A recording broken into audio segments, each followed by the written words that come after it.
Hey everybody, how's it going? So often I get these questions from people about right to repair who are doing school projects or college papers, and I try to respond to as many as I can. Unfortunately, sometimes they slip through the cracks because it gets sent to a strange email address, or it's sent on a message on a social media platform I no longer use, or my life and business is just such a mess at that time that I don't have the time that I'd like to respond.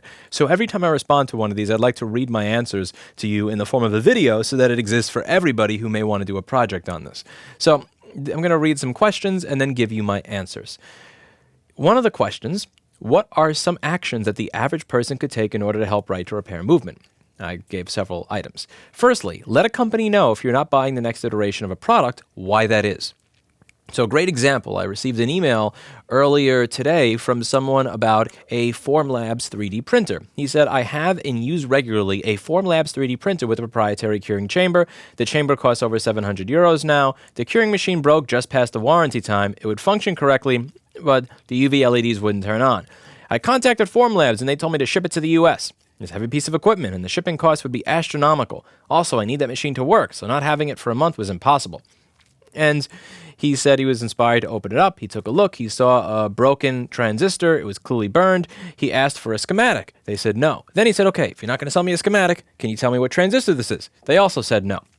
So he decided to try and figure out what it was by reading the code off of the transistor itself. He found something that he thought to be a match. He put it in there, he soldered it in, and now it works, and he's able to get back to work. So my response was, do a video on how Formlabs treated you and say that you fixed it anyway and how you did it, so that people will know what their practices are. Also, this will allow the next person who buys that product to understand how to fix it. And once you save someone else 700 euros, they're now going to be someone who's excited about repair. And that is how the change gets done. Oh, I said only with consumer pressure and information being public will companies and people change.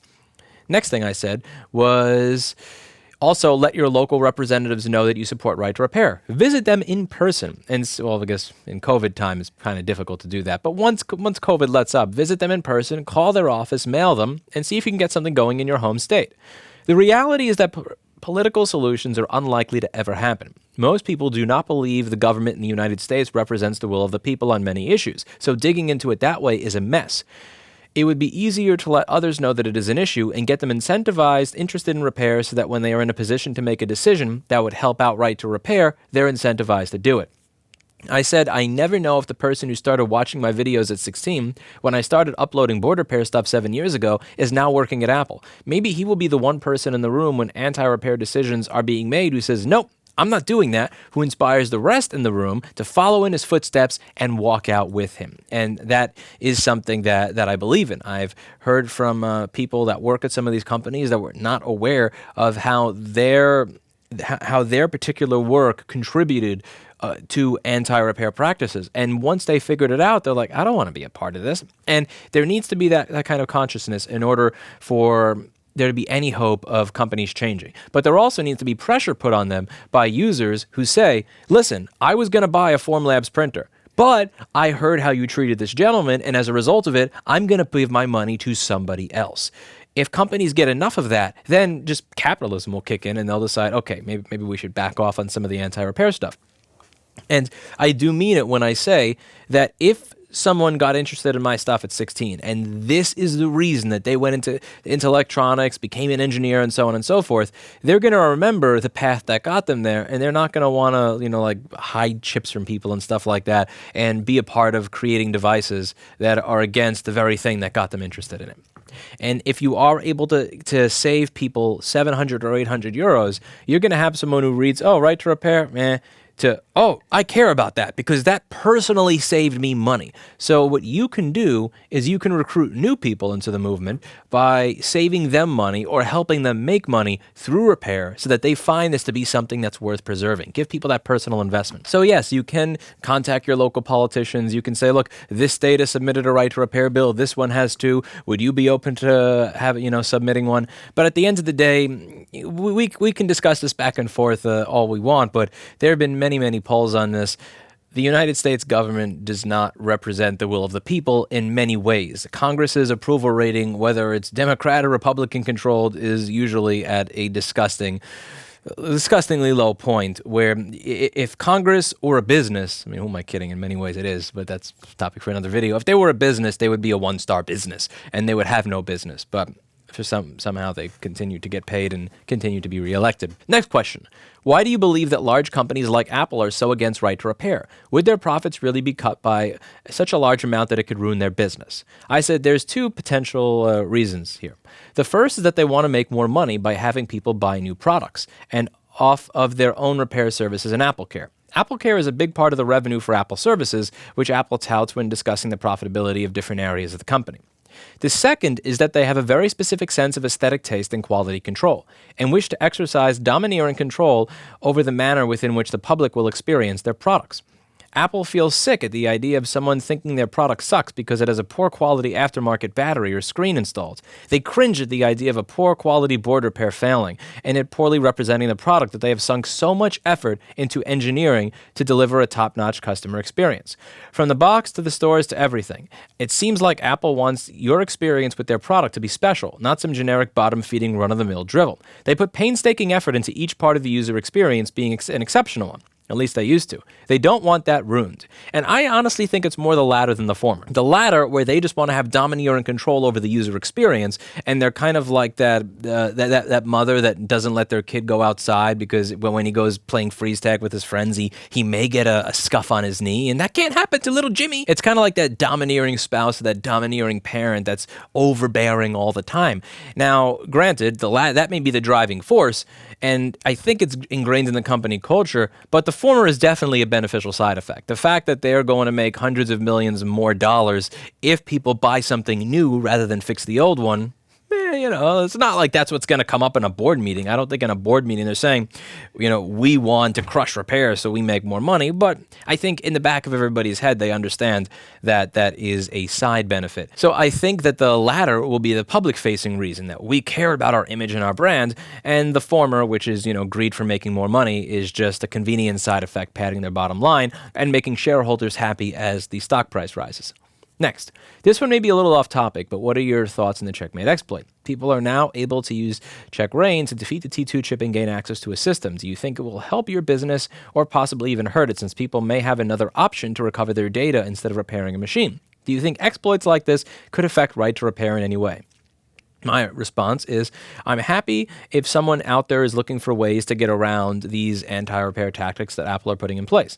There will come a day when I try to plug in a screen and it just doesn't work, even if I did everything properly, because the machine will be able to tell that I changed it. And if I can't have access to the tool that Apple uses to allow me to do my job, I'd rather have access to the tools, but, a second best would be a hack around it, if and when it comes to that. I'm unaware of how you get data off of a machine that doesn't boot or turn on, even with the checkmate exploit. So I think there will still be a reason for us to be around. So if you have an A1990 machine and the CPU is dead and the board has liquid damage on it, okay, you have an exploit, but how are you getting the data off of that thing with the soldered in SSD? There's still going to be a reason for us to be here.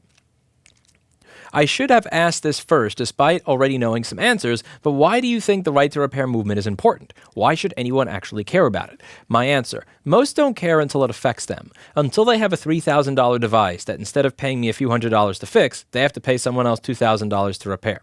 Until they have data that they backed up all their stuff yesterday, but they added critical elements to it today and it didn't sync because of crappy internet. Then they care.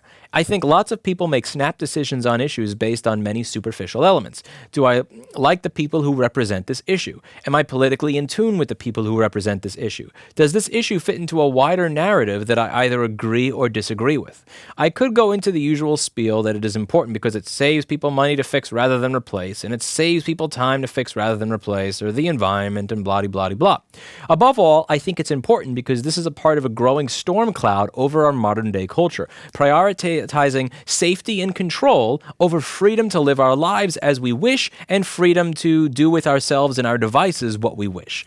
I don't want to live in a future where I don't really own any of what I buy, or someone else gets to control what I do or with what I own. It's not even the environmental impact. It's just on a principled level, fuck you for trying to control what I paid for after the sale.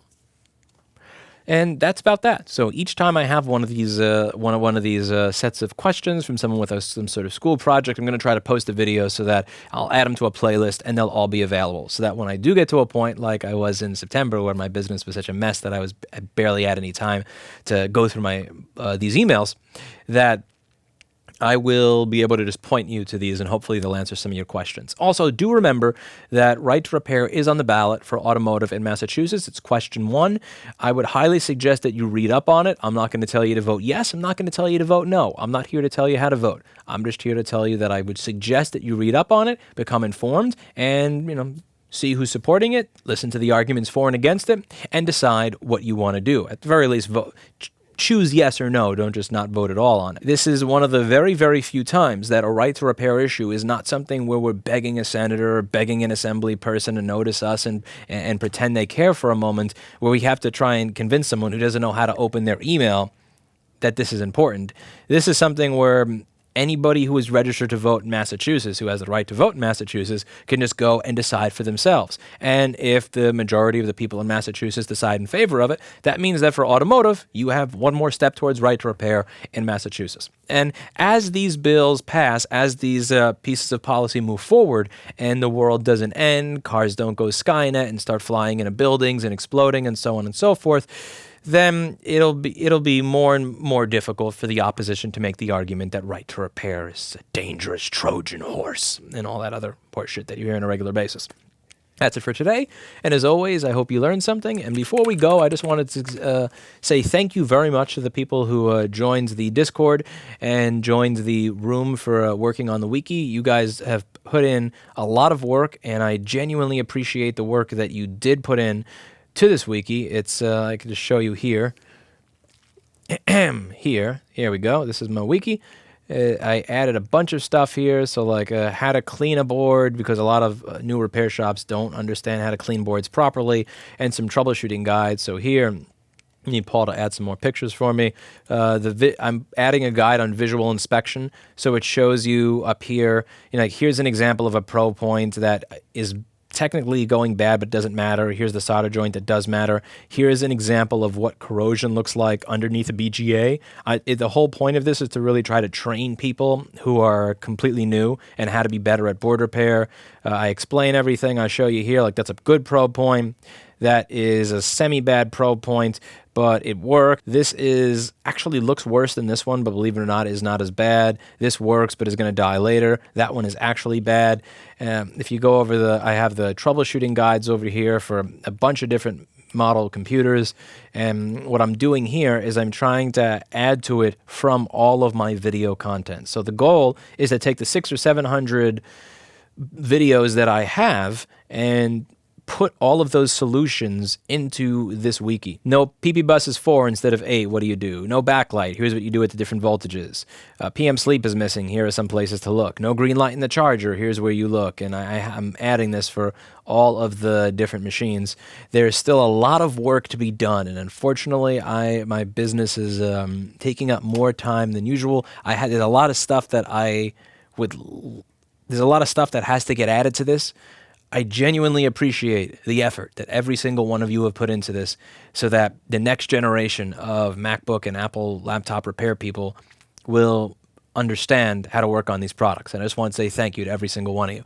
As I said, I intend for this to be continue to be made available publicly so that people who are looking to start shops who do what we do, people who are looking to refurbish old Apple products in any way, shape, or form, have a guide that's going to make it a bit easier for them, if you're going through 100 machines, to quickly go through them and get machines working again. I want this to be a starter guide that gets more and more people involved in component level repair so that if you want to jump into the industry that I work in, you don't have to go through the years of hell learning all this crap from absolute scratch, just banging your head against the desk to try to get something to work. I want you to be able to have that happy little kick of dopamine like in the very beginning, being able to get something working. And who knows, maybe one of you, instead of just putting stuff from my videos into this wiki, will actually start putting stuff into this wiki that I don't know, and I'll learn from you.